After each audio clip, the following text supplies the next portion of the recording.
This episode of the podcast is brought to you by Applied Botanics. Applied Botanics offers a great line of CBD oils, including a line for pets. Now, I've been using their products for the last 2 months. I really wanted to test it out before I started promoting it to listeners of this podcast, and I have to say, I experienced some great benefits. They have 5 different products, which include comfort, focus, recovery, tranquility, and vitality. The 3 that I utilized the most were comfort, focus, and tranquility. Comfort really provided me with stress and anxiety relief. I just started a new job 2 months ago, so between that and the fact that we're still living in a pandemic, comfort really slowed things down for me, and at the end of the day, kept that anxiety and stress at bay. Their focus line also helps me during podcasts. It helps me to really focus on what my guests are saying, which enables me to ask the important questions and really pull back the layers of who they are. And finally, and possibly my favorite that I felt great benefits from, is tranquility.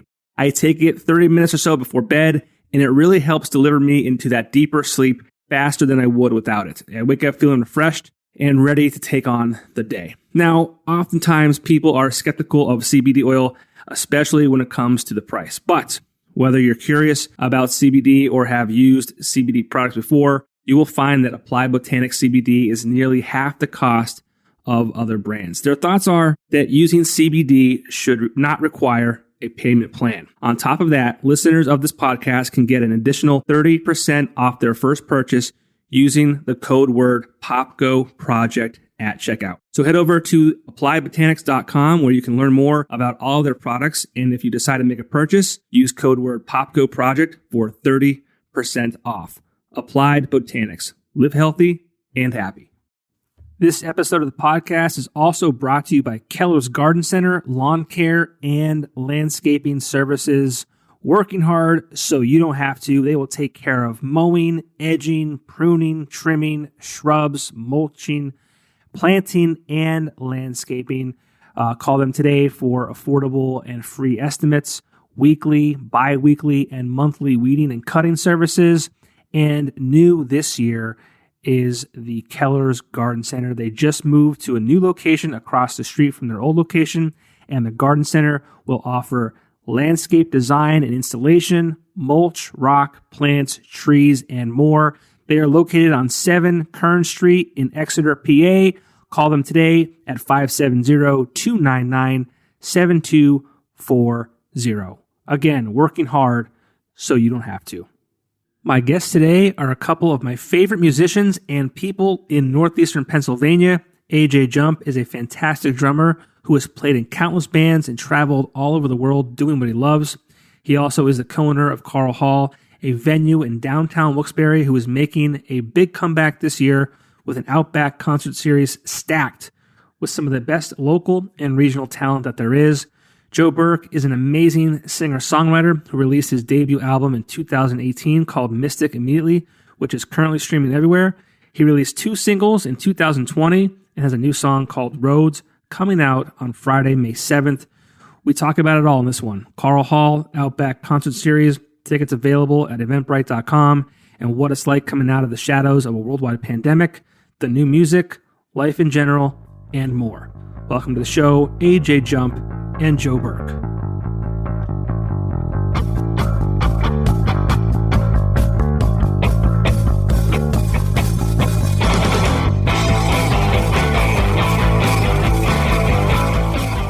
And we're live. AJ Jump and Joe Burke. Gentlemen, how are you? Good. Doing great, brother. How about yourself? I'm doing very well. It's a good day today. A lot of dad stuff today. I got my kid's T-ball uniform earlier tonight, and so it's like really weird that he's playing T-ball. But is it like Nike or Under Armour? No, it's like Gildan. Well, that's surprising because some of these, I forget which one I just recently saw. The kid had like a New Era hat, and I'm like, wait a minute, did that just say like whatever municipality it was, and then he's wearing a New Era hat? I've seen. I mean, sports, I guess these days for kids is serious business. I mean, my kid has a 7:30 game on a Wednesday night. I don't know. I mean, he's it's 8:00 now. He didn't have a nap today, so he's in bad shape. So, I mean, I don't know how that's going to work out, but we'll see. Is he 3 or 4 at this point? He's 3 now. He just turned 3 in December, so he's like 3 and 4 or 5 months. That is great. I heard watching T-ball at this age is worse than watching paint dry, but you got to start somewhere, right? Yep. Indeed. But it's great to see you guys. I mean, AJ, you and I talk frequently. I actually got to see you recently as well. We're working together on some of the stuff we're going to talk about tonight. Joe, I have not seen you. I don't know how long. I guess the last time I saw you was our last interview on, we'll call it a different channel. I guess that was, I don't even know when that was. I think it was August or September. Okay, that would make sense. Yeah. But yeah, so I mean, obviously, AJ, I wanted to talk to you about the shows you have coming up out back at Karl Hall. Joe, you have a new song coming out on May 7th called Roads. I just wanted to kind of hang out with you guys and shoot the shit, but it kind of worked out in the same sense that, you guys had stuff going on too. So we'll kill, I guess, 3 birds with 1 stone tonight. Yeah. Sounds awesome. Sounds great. Since we last talked in the past year, I don't want to get too into it because I feel like it's all we talk about is COVID, and I feel like we're finally starting to come out of it, and there's positive things going on, like we said with the AJ's things, coming up in the summertime. But how have you guys been over the last year? Arthur, why don't you take it there? It's been, I mean, for what it's worth, it's been a good year, growing wise. I would say, really thinking about things personally. I'm doing a lot of things in my regular daily, everyday life that I haven't done either in years or never did. And COVID kind of is what spiked that personally. So, but as far as business wise, it couldn't suck anymore because I love music, and you have to be around people to experience quite a large percentage of music. I mean, who wants to just sit at home and listen to albums? That's all well and good, but like live music is my thing, and can't do that without people. Right, AJ. I mean, I always joke that you play in every single band that I've ever heard. So I mean, that's all is outside of having the venue now. But I mean, you've been a gigging musician for as long as I've known you, and not just one band, but 2, 3, 4. I think you even work with Joe Burke on some of his stuff. So I can't imagine being in your shoes as far as being an artist who kind of depends on not only the revenue that you get from playing shows, but also just, mentally and creatively and just kind of something that you love to do and not being able to do it. Yeah. I mean, it was really, really weird, to just go months and months without playing with anybody. The first time in my professional life that had ever happened. So like, and plus, I mean, that being said, like what you're saying, John, the reason being is it's like, I can't go and book solo shows at a bar and like play myself. I need other people. And I've been in bands and I've collaborated with artists like I do now, like with Joe, but it's still, I can't go and do my solo thing and just put all, like, I need to be in a group with people. And, when you're told you can't do that anymore, I'm not going to lie, it really messes with you, and especially like when there was so much uncertainty of like, well, what is this and how long is this going to be? And then it just got into this like world of like, wow, this is going on a lot longer. And like, mentally it does sort of mess with your ticker and I don't know, but I'm glad that we're starting to see an end here. And, it's good to get back to playing some outdoor stuff. And, Joe and I have been, working through this, going back and forth on computers and, cell phones and everything else, talking about, these tunes. We were in the middle of all this. We mixed all of, these tunes that we have on the back burner here that Joe's been releasing. So that's been really great. So we've been creative other ways other than getting together. Luckily we had all that music recorded, and then this happened, and it was like, well, perfect timing.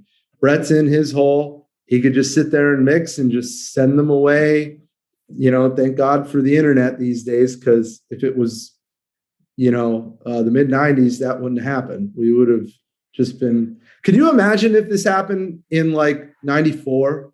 Dude, like, what would people like? I think people would have went beyond batshit crazy. Yeah, but not just. I mean, just commerce wise too, like economically. Like, I mean, thank God for the internet. I mean, it sucks that the rich got richer during all this. Jeff Bezos isn't hurting at all. Like, Amazon is doing okay. And it's unfortunate, but in the same token, it's like, thank God we have all that we could, continue to move like as people, I guess you could say. The whole world, like, think about that. If this happened in 94, the entire world legit would have stopped. Yeah. There would have been no business, no exchange of money, nothing. Yeah. Like, how the fuck would you have gotten food? Like, when people got like Instacarts and shit. Yeah. Like, how did they, like, banking? Like, you didn't use a debit card in 94. Like, think about that. Like, we're pretty damn lucky that this happened when it did with the technology that we have, It's nuts. Yeah, so for sure. I guess we have that to be thankful for, Yeah. And a lot of people that I talk to have been able to kind of see the positive and see the silver lining, so to speak. Just like you said, kind of slowing down and, addressing things that you wouldn't have been able to otherwise because, we're just all busy. Joe, I mean, how have you navigated through the past year?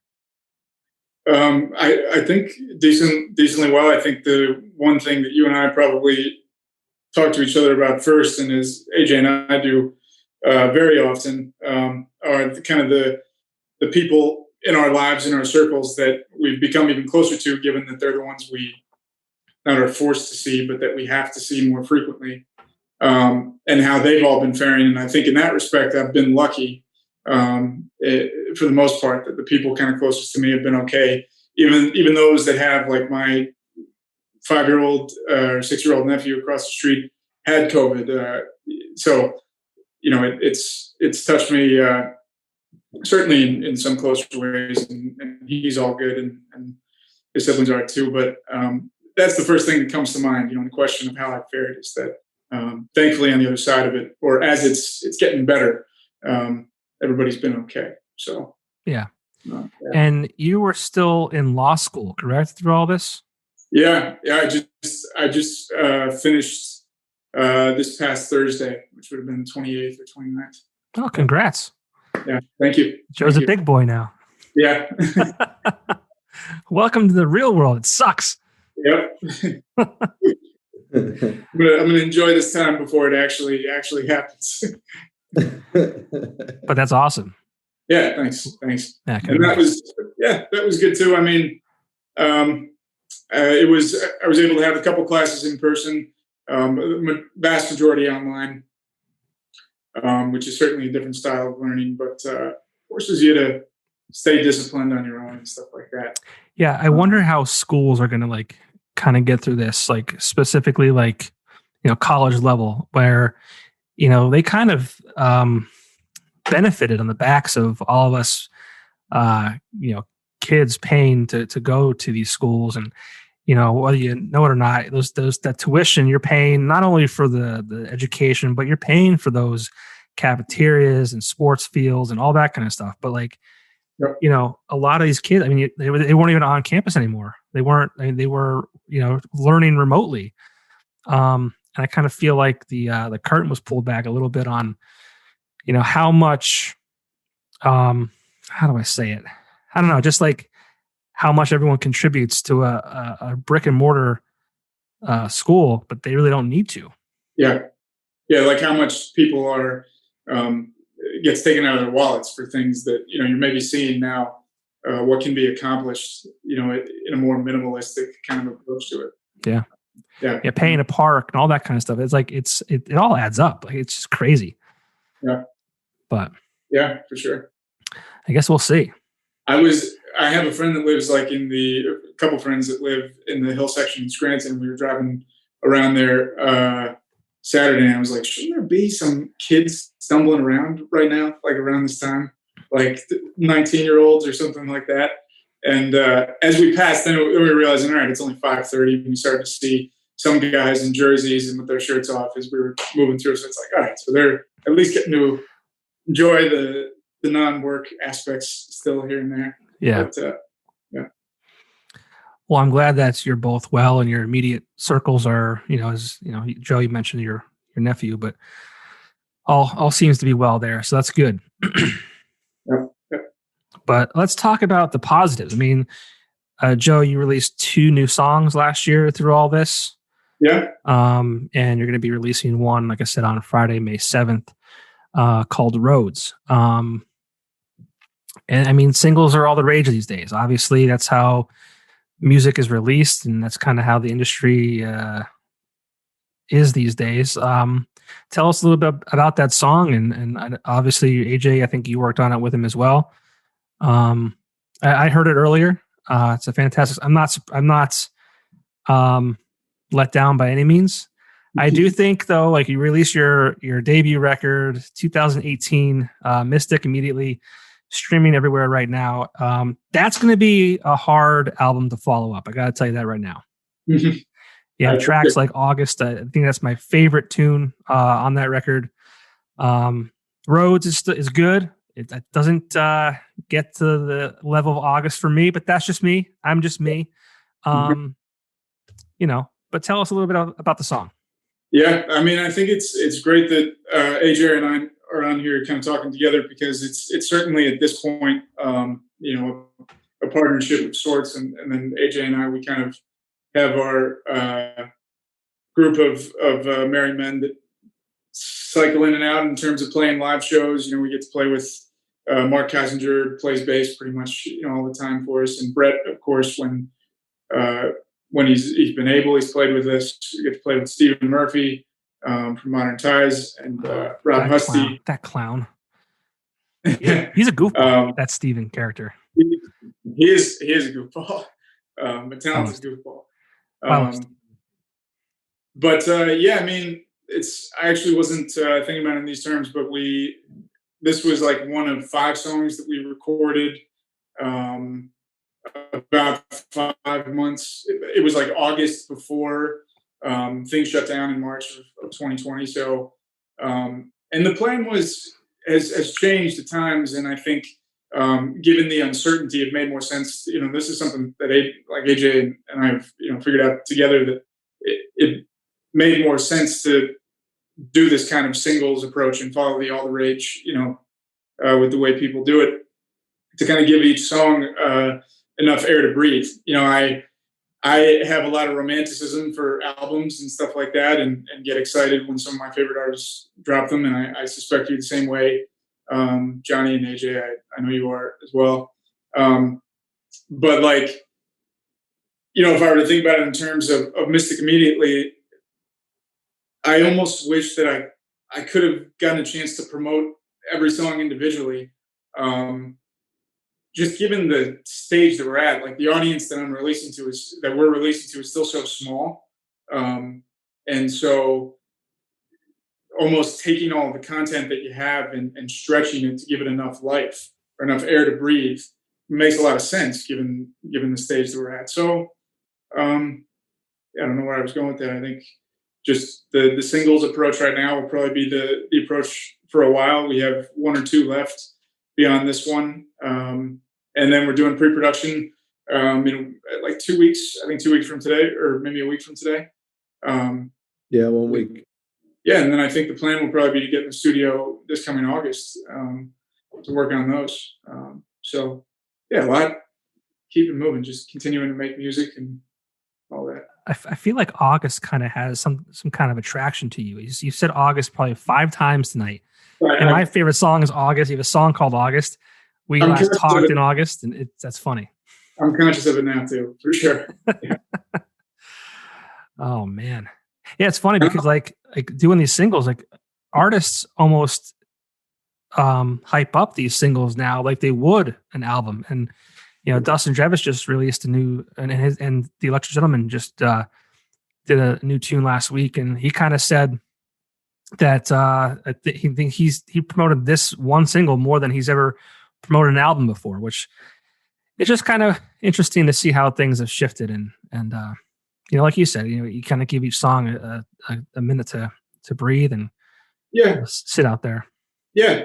And I think even from the perspective from like a writing perspective, I wouldn't say that, I've only done really one album before, but I've certainly written a lot of songs in my lifetime. I wouldn't say that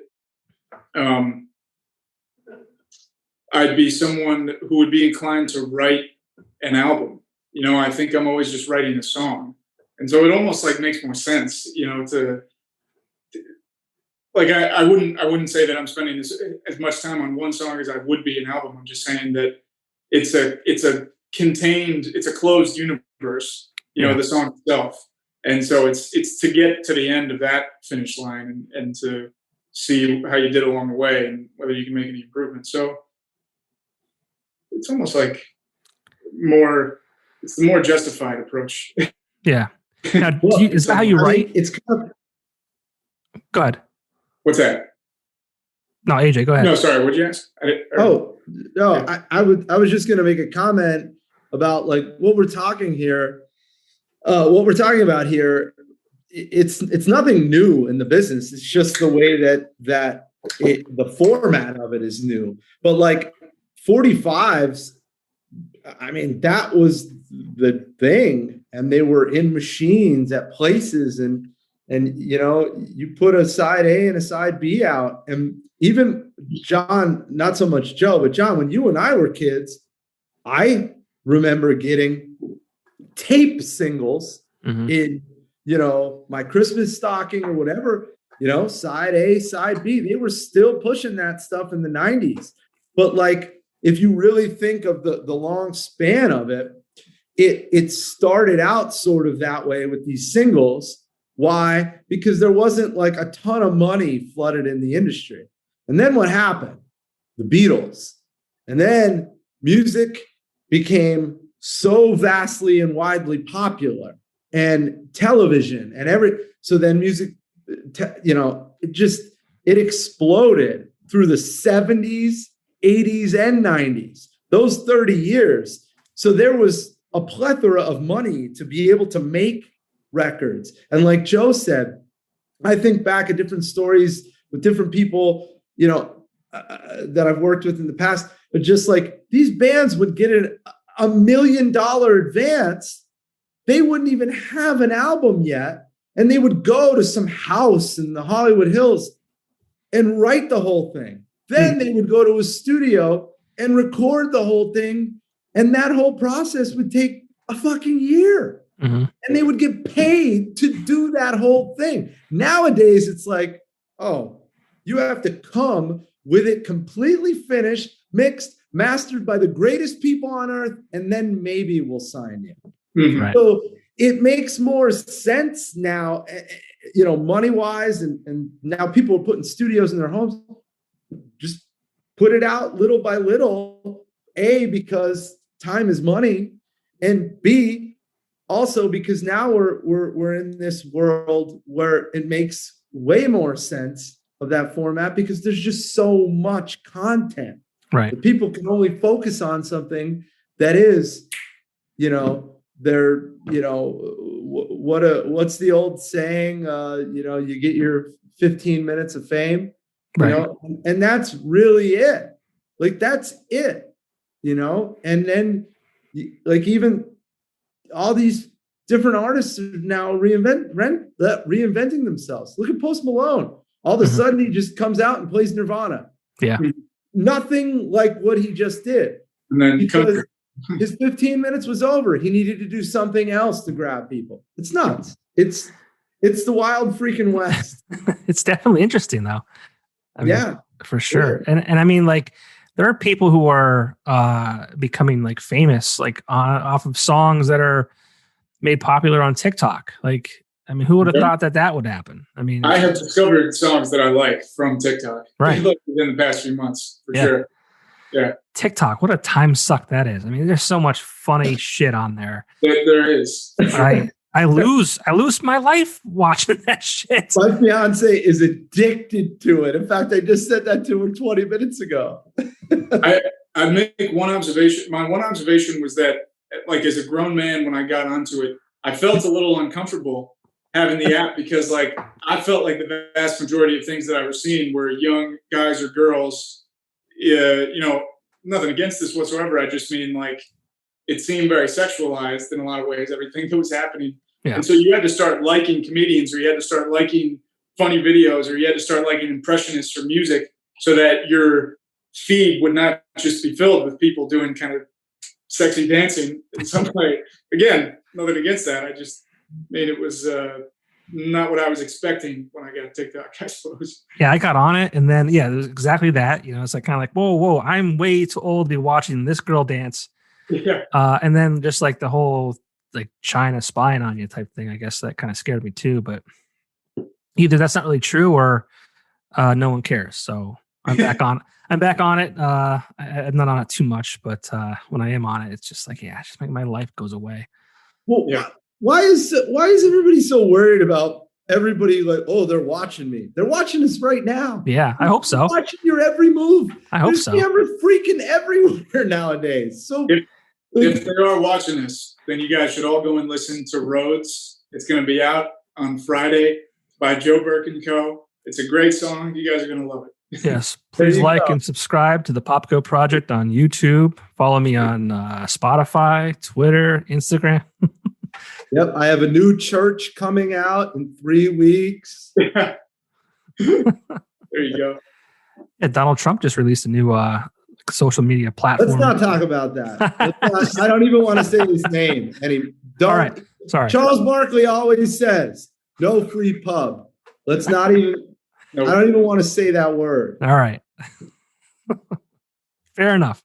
Well, AJ, you've got some big things coming up this year as well. Obviously, the last year and a few weeks now, Karl Hall has been empty outside of, and I know you hosted some like live streams with Tiger's Jaw and maybe some other things as well. But outside of those things, Karl Hall has been shuttered, and that's not ideal for a venue owner. You're not alone, obviously. You have many around you, Kirby Center and tons of different venues, doors closed.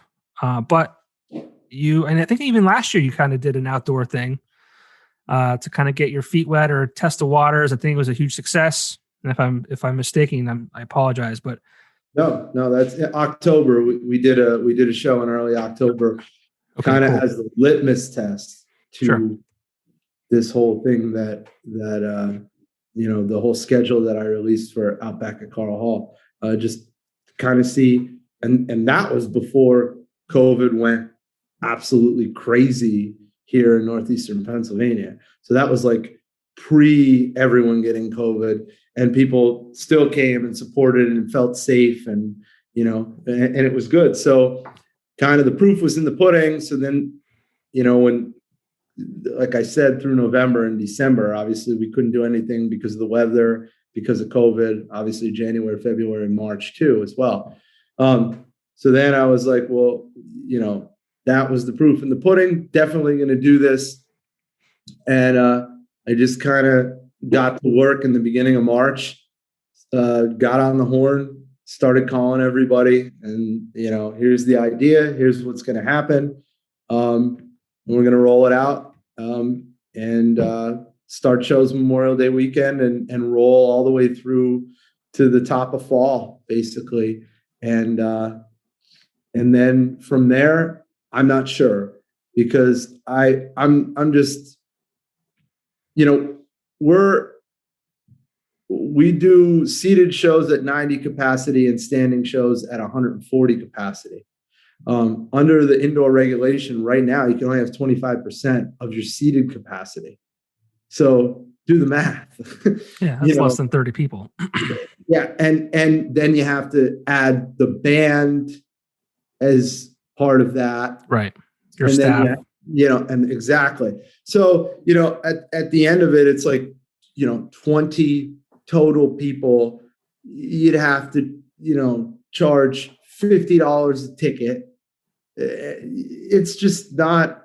And then even if we get to 50% of that, it makes people uncomfortable. People don't want to be inside right now, especially now that more and more, more and more information, more and more information is coming out about how being indoors in close quarters, if someone has it, doesn't matter. You're exposed. Right. If you're inside, that's it. It doesn't matter if you're 6 feet or 60 feet away, unless you're, in some large, massive place with, 10 people. But Karl Hall is a small place.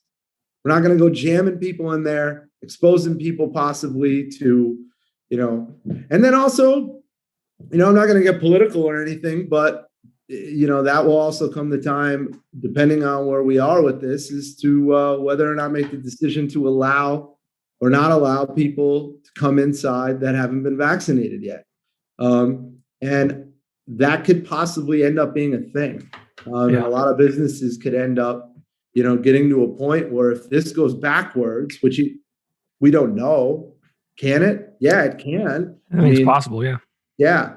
But, the vaccines are doing what they're supposed to do, protecting people from dying. Yeah, and we don't know. I mean, they're saying that the vaccines could last 6 months. You might need a booster. Who knows? Yeah. So I mean, we're going to be outside. We're going to start May 30th. These are afternoon shows. The gates will be at 2:30 in the afternoon, and the show will start at 3. Most shows will be between 3 and 6. Some of them maybe 3 to 5, depending on the amount of acts. You could bring your cooler with food and beverage of whatever you'd like. Oh, wow. Cool. Yeah, absolutely. We'll be selling bottled water. There's, conveniently located bathrooms right there, not far from the viewing area. So, we're going to start out at 150 people. Out back, normally there, we could have close to 500. So the outdoor number is 50% of that, right around 250, 240. We went, for these first 3 at least, we're 100% going just 150. We're going to cap it at that for the very first 3. And then, unless, a month and a half from now, the governor comes on and says, oh, things are looking beautiful, we could go. Then, but all the tickets are on sale right now. They're all selling very well. Anybody listening to this, please, eventbrite.com, go get your ticket, because while supplies last, there's a few shows that are already half sold. So, it's doing well, and hopefully we could release more tickets though. That's what I'm hoping for a couple of these shows, that we could release more tickets as time goes on here, in August and in September, for some of them that are going to sell really well, and people that want to come, August again. There we go. Yeah. No, but I mean, I have it pulled up here because I feel like this lineup is important to mention, because AJ, you and I talked about how this all came together. And I don't want to say it came together easily, because I'm sure there were different hurdles outside of just the talent. But I mean, let's talk about it real quick. You said Memorial Day weekend, May 30th, you have Dustin Douglas and the Electric Gentlemen, The Tribe, Bob Lewis, and Brendan Brisk Band. Then in June 13th, we have Brett Alexander and Friends along with Ellie Rose, both fantastic. July 11th, Miz featuring the Mule Team, another great artist and great band.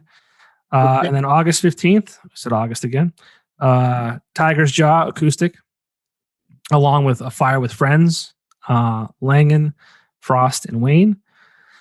Another date in August, University Drive, Toothless, Gods of Space, Machine Arms. That show alone is very diverse. I mean, I don't know if anyone has heard Toothless before. They are completely different than, University Drive. And then you have Gods of Space, which is this kind of like space rock, like prog rock. It's all heavy though. It's all heavy music. Yeah. So that's where it bridges gaps. Like Foo Fighters years ago used to take different type acts, a stoner metal band or like Jimmy Eat World sometimes would open for them, or like Sonic Youth, like, you know what I mean? Like, dude, I mean, I love it. I mean, that's what we tried doing. We were doing the Alt Natives Underground series at your venue.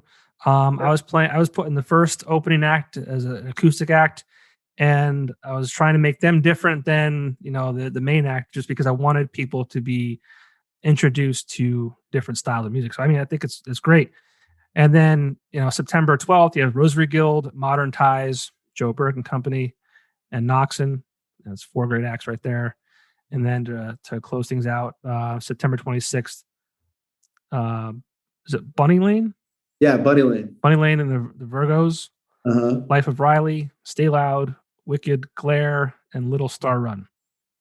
Yeah.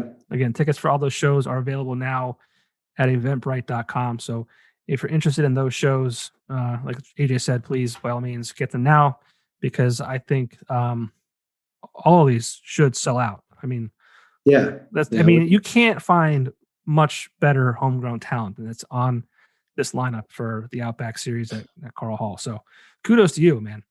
Thanks, John. I mean, that's the thing. I had the opportunity to bring some people in from out of town, and I thought, you know what? No, we need to pull out all the stops and call everybody locally and have this be one of, if not their first show back, or one of their very first few shows back. It will be for a lot of people, a lot of these acts, and all the acts are all made up of folks originally from here, or bands that hail from here, or bands that started here and live somewhere else, or artists that started here. Like Bob Lewis lives in Nashville now, a great friend of you and I, Johnny. Yeah. And, can't wait. I played with him many years and excited for him. And obviously, Tiger's Jaw, Ben's in Philly, but Brianna's here locally. And, just Brian Langen, he's in Philly, his new group, Langen, Frost, and Wayne.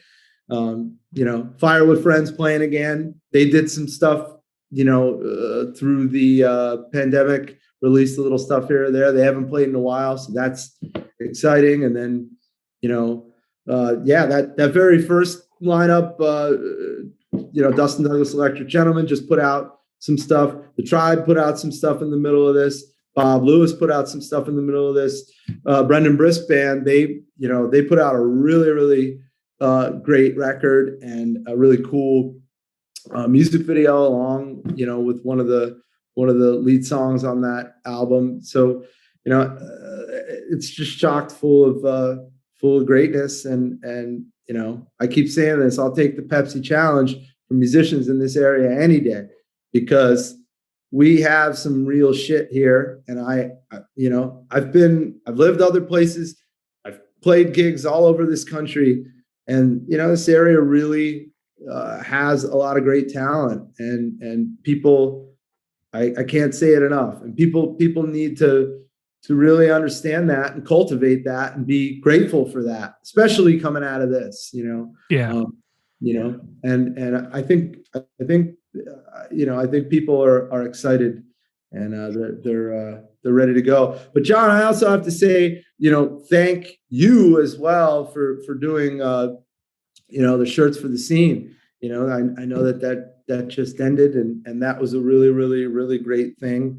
that you put out there for local bands, and it couldn't have been a better thing. And I know Joe participated as well, and that's awesome. That stuff like that is what brought communities together in these times. And I was involved with the Shirts from the Scene that or Shirts Off Our Back that Axelrad did for the local businesses, and then this one for the local bands. It was incredible, And, yeah, thank you. I just wanted to really, when, as you both know, I mean, you both had music on the show that I hosted, a radio show called Alt Natives on Alt 92.1. The show got put on hiatus in October. And when that happened, it was really weird for me.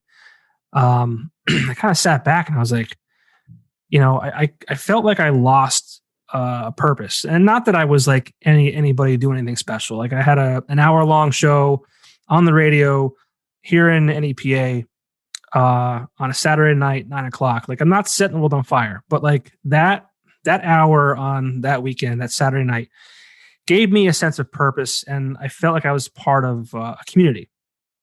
And I didn't get paid to do it, but it was my favorite part of my job. Like one of the reasons I left the radio stations was because I no longer had that. Like I wasn't asked to leave. I didn't get fired. My primary job was sales. So like I was thankful that I still had a job and all that kind of stuff. But like there was like nothing holding me there anymore. Like if I had got a job offer and I still had that show, I probably would have said no, just because I loved it that much.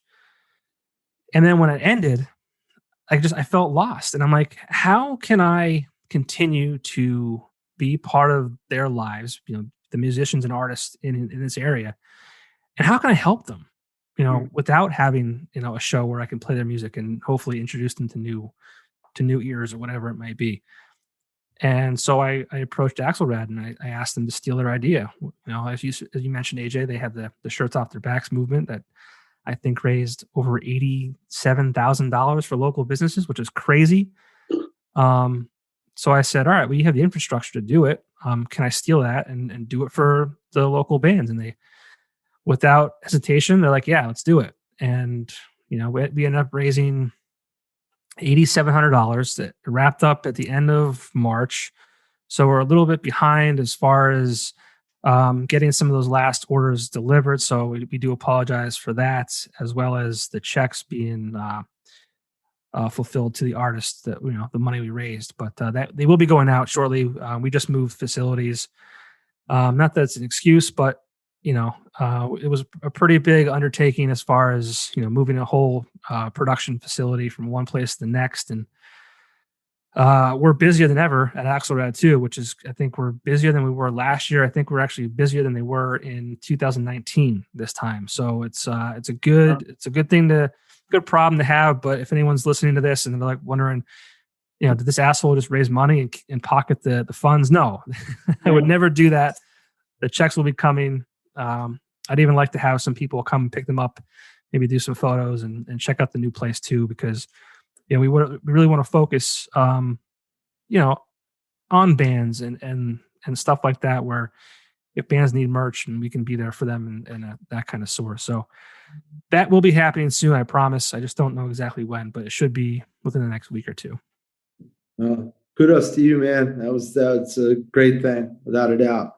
And what you're talking about, man, in a way, that's saying that you felt you had this purpose and you love doing it. I mean, that's exactly how we feel when we put this original music out too. It's the same thing. Like we'll go anywhere and play a show for nothing as long as people want to listen, and sometimes people don't listen, but we still want to play. And that's so definitely understand, that feeling of, same thing. That's how I felt. I felt lost too. Yeah. It's like, what am I got nothing now, That's why I started this, because I was like, and I did it for selfish reasons. I'm like, I have to do something, and I hope that people gravitate to it and utilize the platform that I'm trying to build to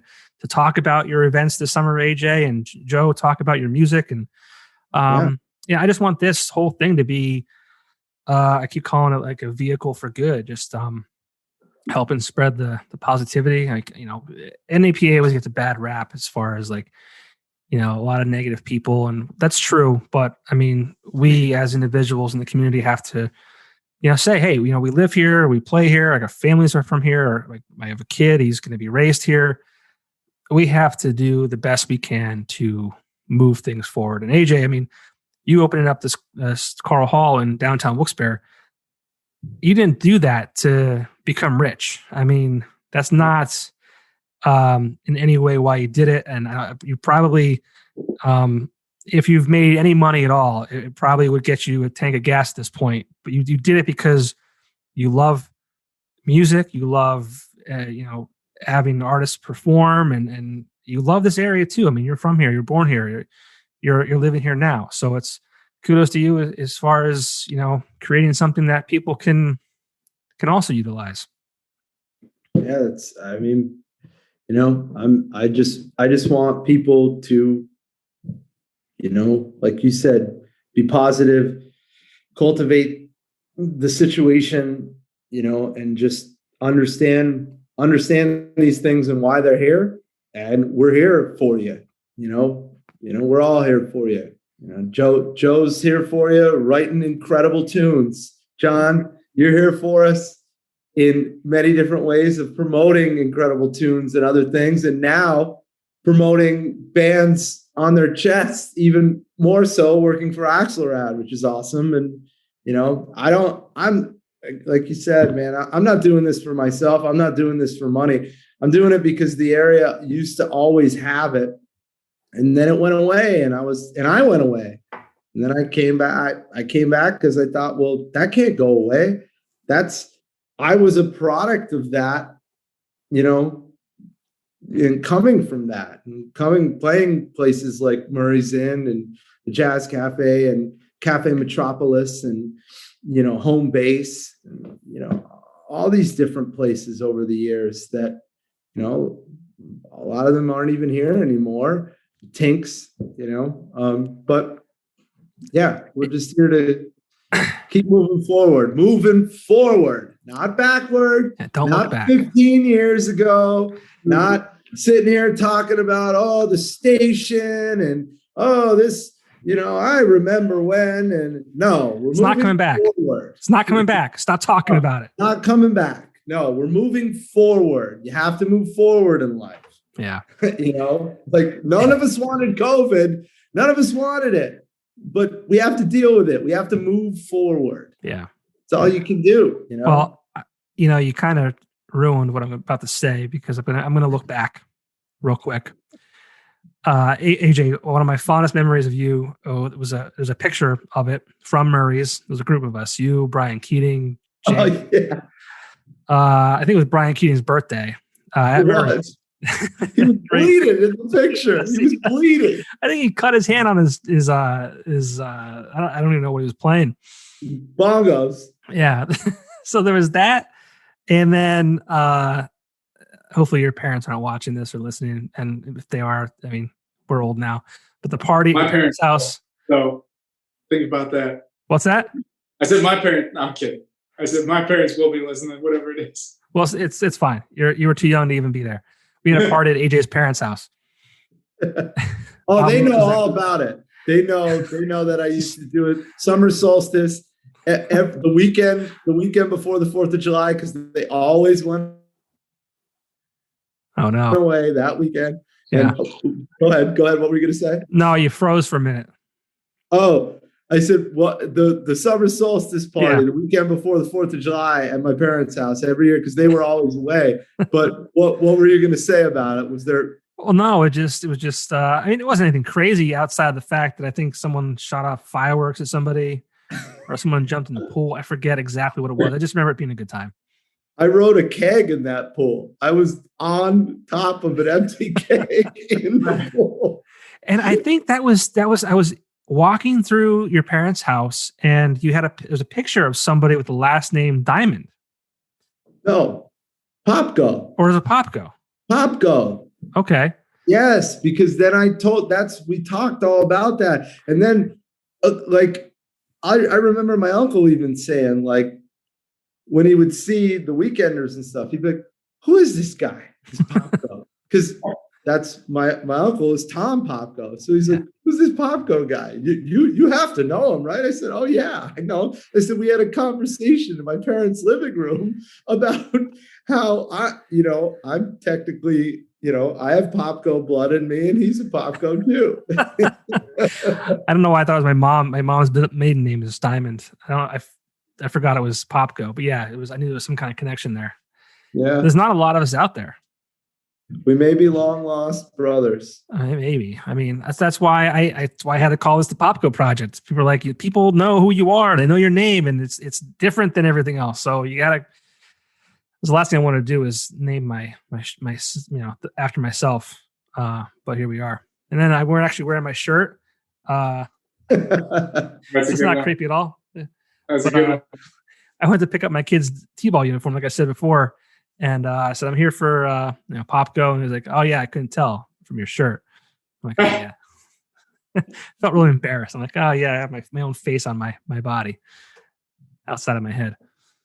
But I'm thinking both Popko and Jump are two names that need to live on in some way. I feel like you two are definitely the only two with those last names that I've met. You know what I mean? Well, it's funny because I'm both of them. My mom's the Popko and my dad's the Jump. So, like, there you go. I got them both, man. There you go. What's your mom's name? My mom's maiden name is Popko. Yeah, what's her first name, though? Paula. Yeah. That's a hell of a name. Paula Popko. That's a great name. My aunt's name is Penny, or Penelope was her actual name. Penny Popko? Penny Popko, yeah. Wow. That's fantastic.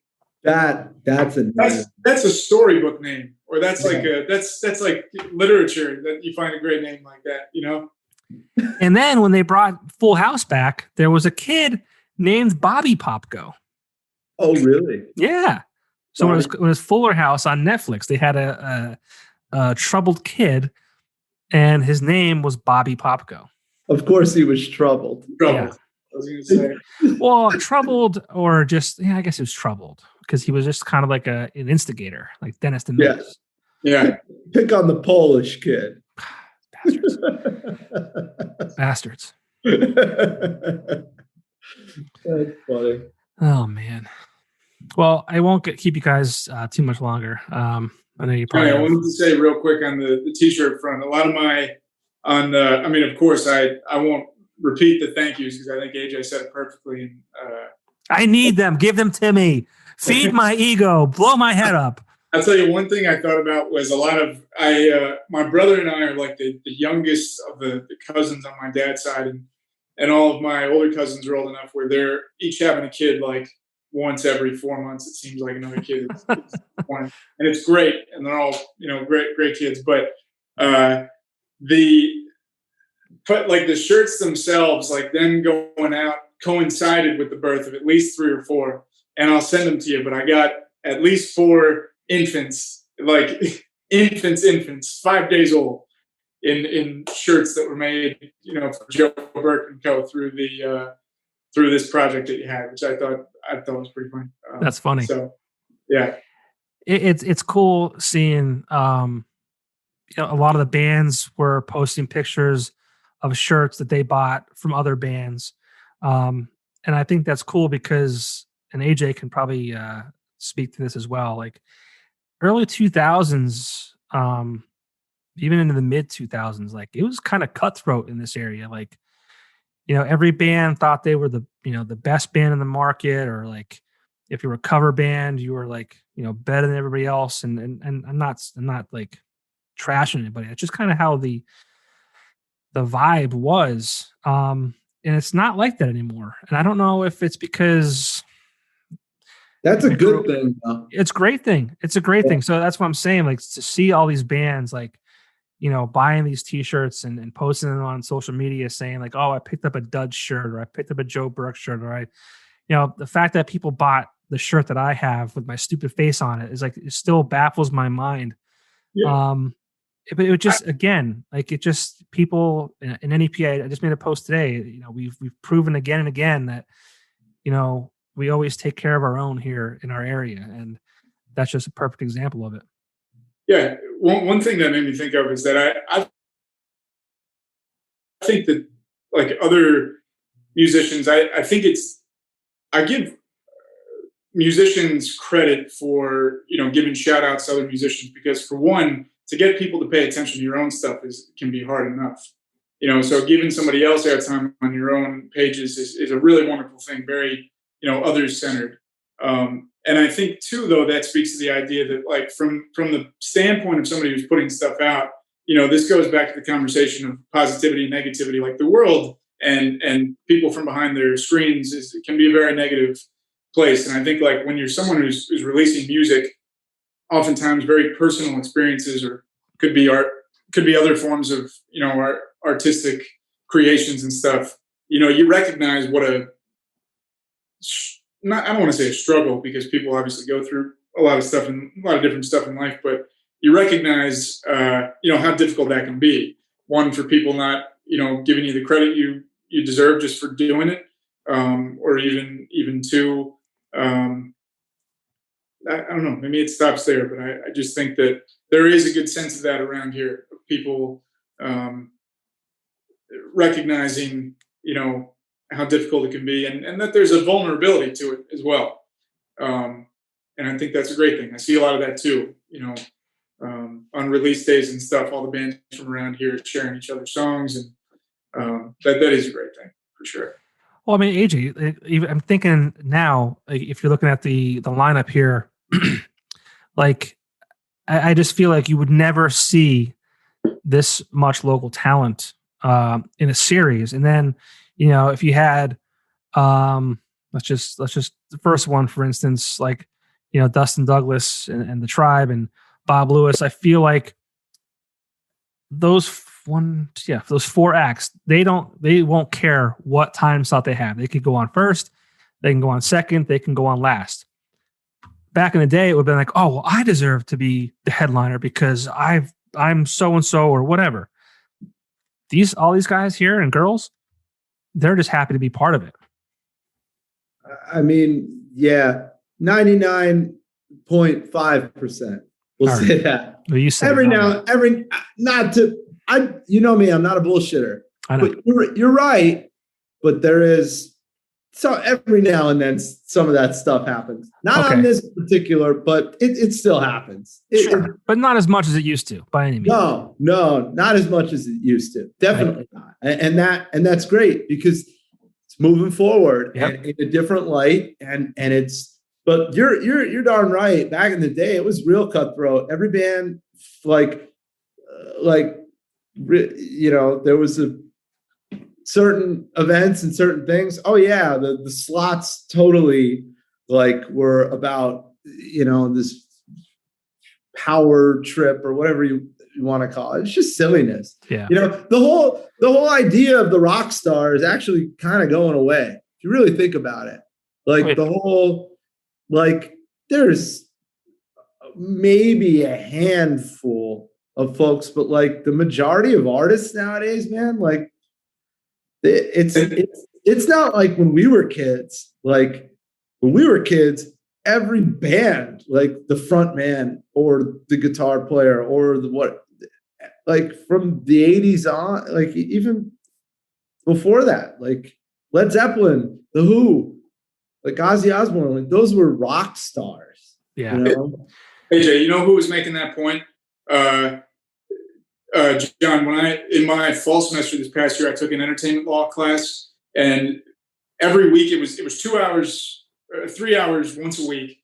And usually for the first hour, this husband and wife duo that were teaching the class, they were entertainment lawyers out of Philadelphia. And they could never disclose to us who they were representing, but they'd make these very suggestive hints. They'd say, we represent this artist that did, blank, blank. And you'd be like, oh man, that's gotta be, this person. But point of what I was saying was that they'd bring on producers and people in the business and stuff like that, people doing the legal work, people doing the PR stuff.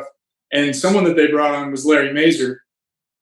who has been a band manager for his career and had connections. I knew his name sounded familiar when he was on. Of course, I'm just seeing him over Zoom. But he had connections to Brett Alexander, who we work with all the time, and who's obviously incredible in his own right in so many ways. And he had connections to Breaking Benjamin as well. And he was making that observation that he said, like, one of the greatest differences I see is that the mystique for the rock star is gone. And that he's not blaming social media, because he was like, I recognize what it does, in terms of being able to get information out there, being able to promote content. But, now you can see how, like, these favorite musicians of yours, how they wake up to start their day. Do they have kids? Do they have a pet, tiger or something like that? There's not the reason why you look back at these videos of, like, the, opening on one of these late night talk shows and the Beatles are playing and people are freaking the fuck out, because that was the only time you would get a glimpse of them. Right. Otherwise you couldn't see them unless you were working for them or something. And that is, like, disappeared. And I think there are residual rock stars. Someone like Dave Grohl is kind of a rock star in my mind. He's the man, I think. And there's others, of course. But, like, it's different now. 100%. And I think a lot of musicians, I think they're also forced to really view what they do as a business. So the whole, partying, and I'm sure this still happens, but the partying and the antics and all that nonsense that they were doing back in the 70s, 80s, and even before then, like, you can't afford that anymore. Because, because of social media, like, you get caught on camera doing that stuff too, like, your career's over. Like, they're just forced to. I have friends that were on the early Warped tours and on early 2000s college tours, and they flat out say out loud, like, man, the shit that we did was so dumb. Like, and you would never, ever, ever, ever get away with it today. No. And and again, a lot of that's for the better, obviously. Sure. And, we all, stupid shit is stupid shit, but it's going to be interesting to see how, like, it's basically evolving, something that was so egotistical and so in the forefront. Like, it's evolving it for the better, because also, like, there, the horror stories you hear about some of these rock stars being scumbags, it's the truth. Yeah. There's a lot of them, and there's, and now because of social media and stuff like that, they've been exposed, and they know that they can be exposed so easily now that they're checked. Yeah. It's so unfortunate though. Like, it's good because, like, if any, male fronted band or any male, in general was, like, taking advantage of a female, I'm glad that's exposed. But, like, absolutely the harmless stuff that you do, the stuff you do as a kid because you're young and stupid, that doesn't hurt anybody. You have to be mindful of that. And it's like, you're kind of, like, taking that away to an extent. Like, it is what it is. But again, it's going to be interesting to see how that evolves. Now, like, I'm in the realm of being a stepfather now, and to a 5 and a 7-year-old, and it's like just sitting there thinking, like, okay, when they're 15 and 17, how much different are things going to be? Because, we were telling them the other day about the telephone on the wall. Like, just that. They were like they're sitting there like, you're so used to, you go everywhere with your telephone. What do you mean the telephone was only on the wall? Yeah. Well, yeah, I didn't have a cell phone until I was 17 years old. And even at that, it wasn't turned on the whole time till I was about 24. Yep. I had a bag phone in the car. It was like, you don't plug this in and turn it on unless you are like dying on the side of the road. Yeah. I didn't get a cell phone until I started driving full time, and I didn't use it to call anybody regularly until I was in college. Well, no, it's not a phone call. So, but yeah, I mean, and texting, I remember when I started texting. It was right around one of those parties that I had when I was 25. And this girl that I was hanging out with at the time, she was like, "Oh yeah, you got this new phone. Let me show you that." And I was like, "Oh, okay." And then I'm a texter now. 15 years ago, texting. I still text. Well, yeah, of course. Who doesn't? That's a joke. It's things are.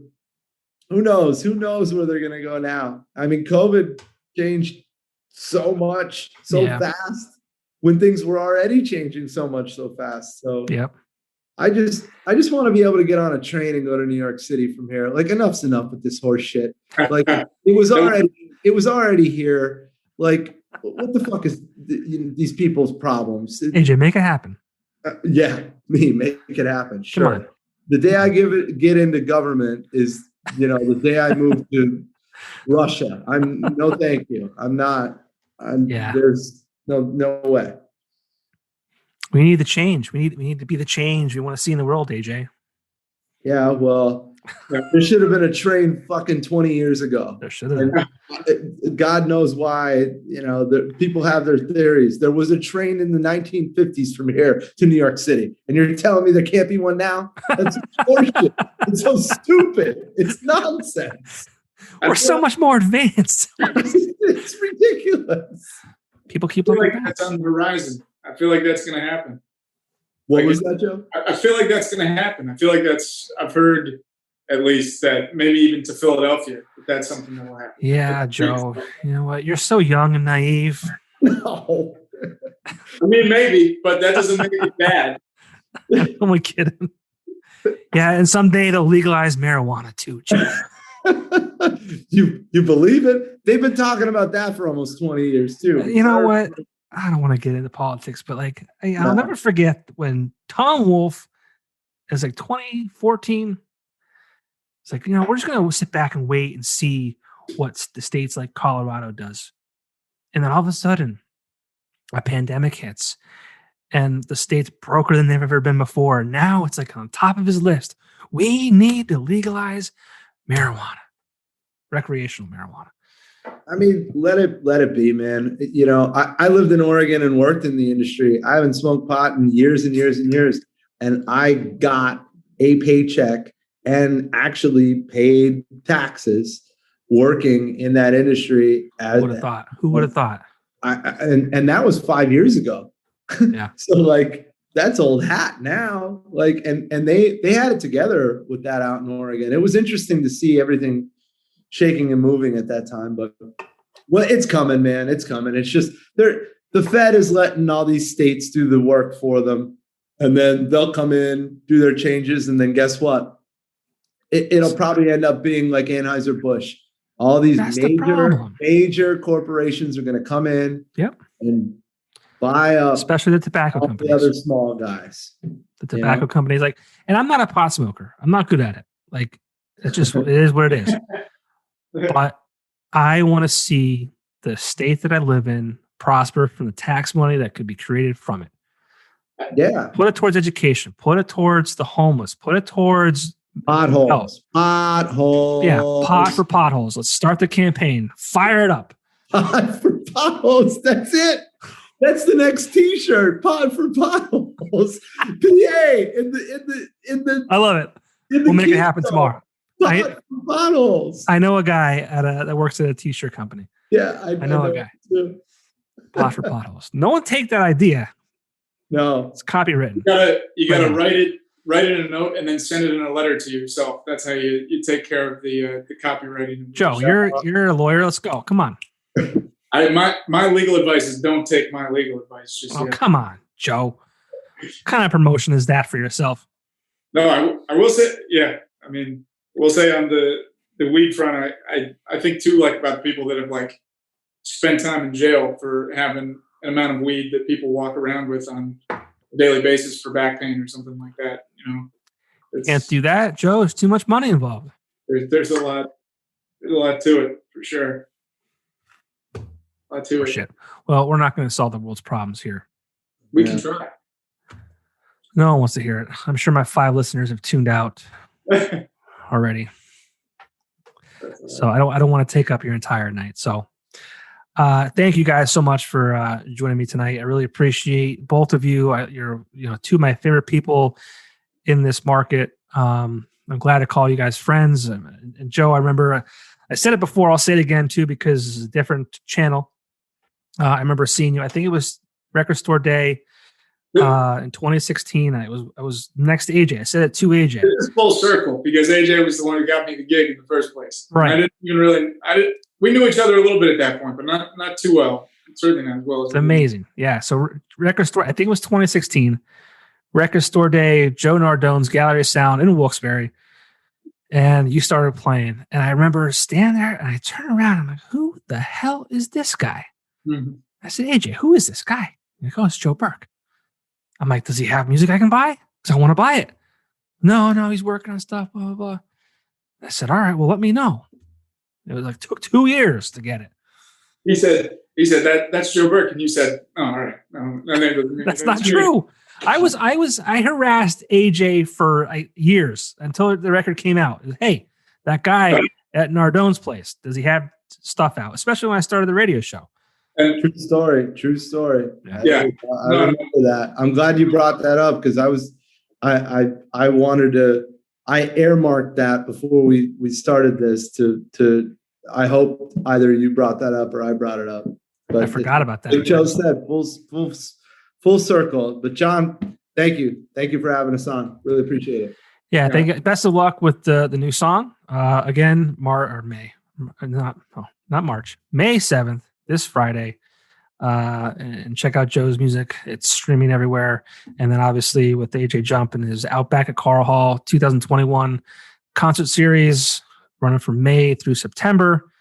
You can get your tickets at eventbrite.com. So guys, thank you again. I appreciate your time. And hopefully I will see you guys sooner than later. Amen. Thank you. Thanks, Sean. See you. See ya.